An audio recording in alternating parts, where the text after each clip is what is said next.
Hi guys, this is Alaya Jan and welcome back to my YouTube channel. So for today's video, gaano nga ba katagal simula nung mag-apply ka bago ka makakuha ng employer as a domestic helper dito sa Hong Kong? So guys, syempre pagka-apply mo, may process yan or meron yung kailangan pag-apply mo, unang-una is i-interviewin ka muna ng agency or i-briefing ka. Tapos tsaka ka ngayon, isa lang doon sa mag-i-interview na agency naman ng Hong Kong.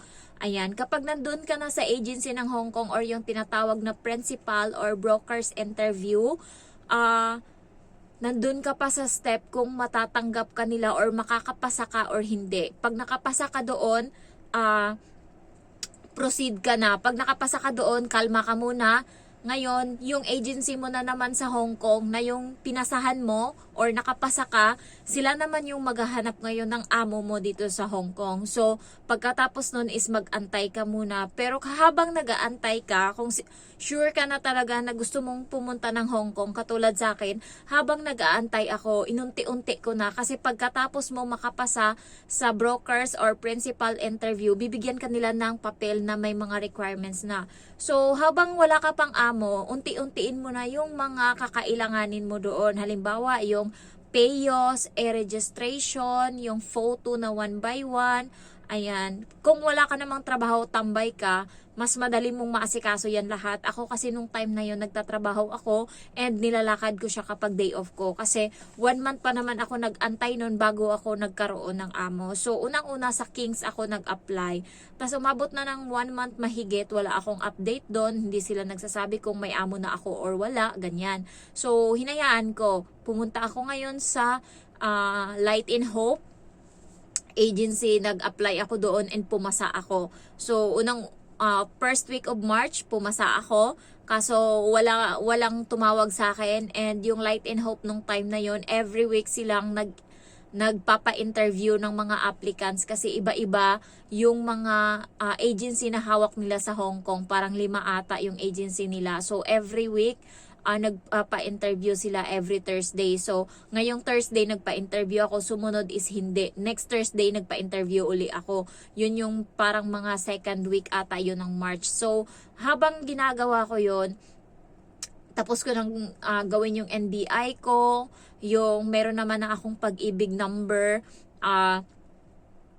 payos, e-registration, tapos ko na.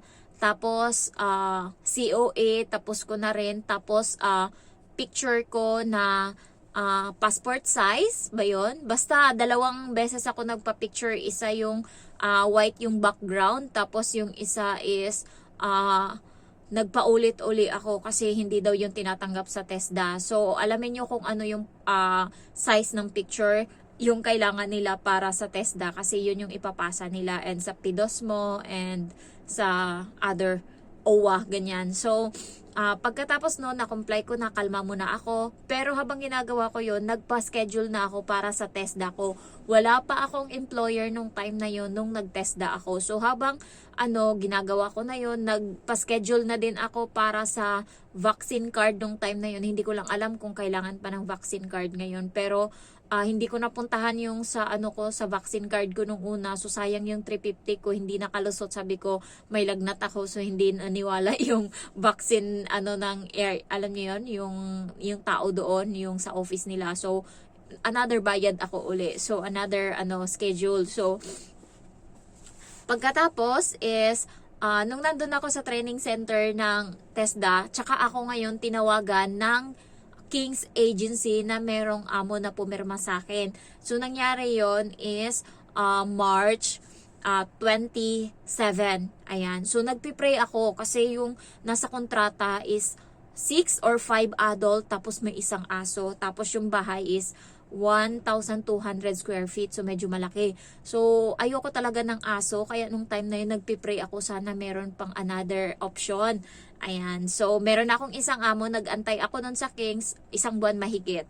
And then, biglang nag-message. Nangyari kasi yun Webes. Biglang nag-message sa akin ng Biyernes. yung agency ng ng Light and Hope na Genevieve, meron kang employers interview bukas 10 a.m. ganyan. So be ready ganyan. Kung pinalanan niya ako, wear proper clothes, good wifi, ayan yung good signal. Tapos dapat naka-standby ka na before 10 a.m. So ayun, nagpe-pray talaga ako na sana Lord, bigyan mo ko ng sign kung itutuloy ko pa ba yung isa or eto, kasi nga kung matanggap ako dito tapos okay naman, hindi ko talaga tatanggapin yung may aso kasi hate na hate ko talaga yung aso. So kinabukasan in-interview ako, tapos nung nandun na sa interview, una kalma lang ako, tapos basta chill lang ako nung pag-interview ng amo ko sa akin. Yung English ko is so far okay naman nung time na yon. Nasanay akong magsalita ng English kasi nung time na yon may jowa din ako na AFAM. So tuloy-tuloy yung English ko and hindi ako masyadong kinakabahan. Pero nung time na sinabi niya sa akin, do you have any question?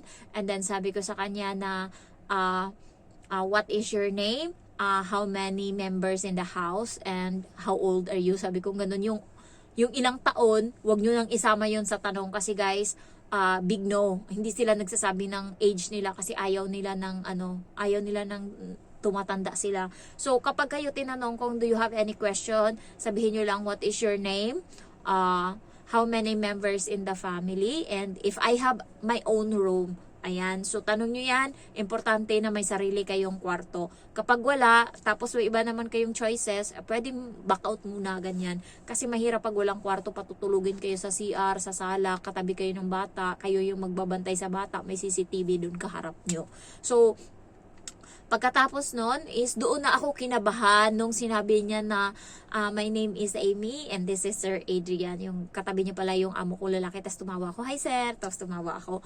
Tapos sabi niya, we are 3 members in the house. We are husband and wife. And then I have 1 kid which is girl, 4.5 years old. Ay, doon ako kinabahan kasi parang yung heart ko. Sabi ko, ito yung dream ko na na member ng bahay. Ito yung standard ko talaga na gusto ko babae. Gusto ko 4 na taong gulang. Gusto ko 3 lang sila sa bahay. Ganyan. Yun yung tumama. Sabi ko, Diyos ko, doon ako kinabahan kasi parang na-pressure na ako na sabi ko, kailangan kong kunin to. Kailangan ako yung makuha nito na katulong kasi nga gusto ko to. So, ayun, pinush ko talaga. Tas for the last time na pa-end na yung tawag, sabi ko talaga, I promise, if you choose me, I promise that I will treat your kid as my own child. Tapos huminto ako kasi wala pa naman akong anak, sabi ko, or my own sister, sabi ko ganun, tas tumawa ako. So parang doon, parang tumingin yung amo kong babae sa lalaki, parang nag-isip silang dalawa, parang yun yung pinaka boto na tatanggapin ko na tong katulong na to sa sinabi niya, yung parang ganun. So parang pag end namin ng tawag, feeling ko talaga ako yung matatanggap, pero nung time na yun nagsusorry ako kasi nasa squatter kami nakatira, may mga katabi ako, putang ina mo, may mga ganun nagmumura sa background ko, hayop ka putang ina mo yung mga nagmumura sa likod ko. Diyos ko Lord, ano ba to? Alam niyo yung kung kailan alam nila na may interview ako, nag-i-English ako, doon pa daan-daan sa likod ko, tas doon nag-iinarte na, doon pa talaga nagmumura sa likod ko, mga animal. Ayan, so sabi ko talaga, sorry mom, our place here is so messed up. Sabi ko ganon, I was living in slums area. Sabi ko ganon. Sabi niya, is okay. Pero yung amo ko lalaki nagtanong, sabi niya, oh, I hear the sound of a roaster in your background. Sabi ko, yeah, it's the neighbor's pet. Sabi ko ganon. Tapos tumawa ako. And then, ayun, natapos kami, siguro mga 10:30, ayan. Tapos alas 2 or alauna mahigit, nag-message sa akin yung agency dito sa Hong Kong na ikaw yung kinuha ng amo mo, na ikaw yung kinuha ng employer bilang kanilang helper. So, bigay mo sa akin yung pangalan mo, complete address mo, sabi niya ganon. So, ayun na. Tapos, nag-iisip na ako kasi may amo na ako sa kabila, sa Kings. So, ang ginawa ko, minessage ko yung agency ng Kings dito sa Hong Kong kasi sila naman yung nakipag-coordinate sa akin. Sabi ko, ma'am, sorry, pero hindi ko na itutuloy yung process ko. sa inyo kasi nga may emergency sa Pinas, ganyan, may emergency sa probinsya, kailangan kong umuwi, family problem. Sabi niya, bibigyan kita ng 1 week, sabi niya, para mag-isip kasi grab mo na tong opportunity, maraming gustong mag-apply tapos hindi sila pinalad na makakuha ng amo, ikaw meron ka na. Pero hindi ko lang masabi, may amo na ako sa kabila. Sabi ko, I'm sorry ma'am, hindi na po magbabago yung isip ko. Sabi ko ganun. Tapos sabi ko, thank you. Ayan. Tapos ayun, tinuloy-tuloy ko na yung process ko sa ano. So, ako, sa Kings, 1 month ako mahigit bago nagkaroon ng amo. And sa Light and Hope is, sa unang interview ko, umabot din siya ng 3 weeks bago ako nagkaroon ng amo. Parang 2 weeks naman yung sa pangalawang interview. Yung unang interview ko kasi hindi ibang agency yon, so hindi ako nakuha doon. Pero sa yung personal interview yun bali yung may-ari mismo ng agency dito sa Hong Kong, yung lumuwas pamuntang Maynila at in-interview kami personal. Nakita talaga namin personal yung may-ari. So, nung time na yon, struggle lang sa akin, daw siya magsalita kasi, how old are you? Ganun talaga, yung buti na lang kamo, tinry ko talagang intindihin para lang matanggap ako kasi maraming mga first timer no na nag-apply, siguro mga 40 kami mahigit kasi nagsimula kami alas 10 ng umaga, natapos kami gabi na. Ayan, gabi na kami. Talagang tuloy-tuloy yung interview niya. So, maraming hindi natanggap. So, nung time na yun, parang 5 lang ata sa first timer. Alam nyo guys, malaki advantage kapag ex-abroad ka. Ang dali-dali mo matanggap, sa totoo lang. Napakadali, lalo pag finish contract, lalo pag galing Middle East. Ang problema, pagdating mo dito sa Hong Kong, yung amo mo talaga. So, ayun yung magiging problema mo. So, yun lang. Kaya kayo, huwag kayong mawala ng pag-asa kapag wala pa kayong amo, tapos apply lang kayo ng apply, lalo yung mga nasa Maynila, marami kayong chances dyan para mag-apply, maraming mga agency dyan, libutin nyo lahat, unahin nyo muna sa Kings kasi hindi sila kumukuha ng passport, sunod nyo yung Light in Hope, tapos sa Light in Hope, pwede nyong hiramin yung passport nyo doon para pwede kayong mag-apply sa iba. Pinapayagan kayo. Sabi ng Light in Hope, pwede nyong hiramin yung passport nyo. Pero nakakahiya nga lang. Kaya hindi ko na nakuha yung passport ko doon. Buti na lang kamo nagkaamo ako doon. So far guys, din talaga, kailangan talaga hindi ka masyadong kabahan, kailangan madaldal ka, kaya sanayin mo na yung sarili mo na nakikipag-usap. Pero yung ibang amo din, gusto din nila yung parang naa-under nila yung katulong.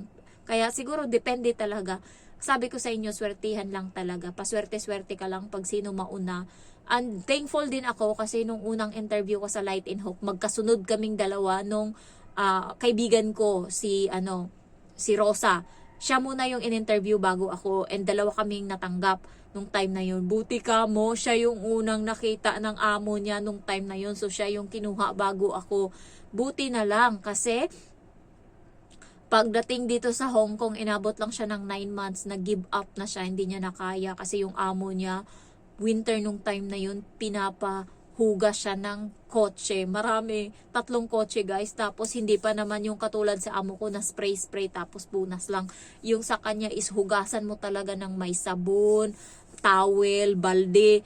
Ay, Diyos ko. Tapos nung time na yun, talagang nasagad na talaga siya kasi sobrang lamig sa labas. Nung time na yun kasi sobrang lamig pa dito sa Hong Kong nung winter na yun. Parang umaabot pa ng 8 degree yung sobrang lamig talaga. So pinahugas sa kanya yung yung sasakyan. Tapos ayun, sabi niya, pwede ba bukas na lang? Kasi nga sobrang lamig sa labas. Tapos ganun. Galit yung amo niya talaga, sabi niya, you're so useless, ganyan. Mula ngayon, ayokong matulog ka. So inaabot siya ng alas 2. Hindi talaga siya pinatulog. Talagang binungangaan siya, lahat-lahat.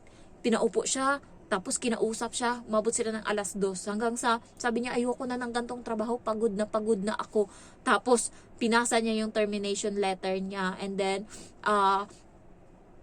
pinasa din niya doon sa immigration, tas sa amo niya. Tas nakita ng amo niya na yung yung letter niya is sobrang lala. Sabi niya, baguhin mo yan! Hindi mo ipapasa sa immigration yan. Ewan ko nung time na yun, bakit hindi niya hinulog muna sa immigration bago binigay sa amo niya para hindi na maka-react. Nung time na yun, talagang pinabago sa kanya, tapos hindi siya pinaabot ng 1 month, yung 1 month notice niya, tapos pinauwi siya. Sinabihan pa siyang demonyo. Dami sinabi sa kanya ng amo niya.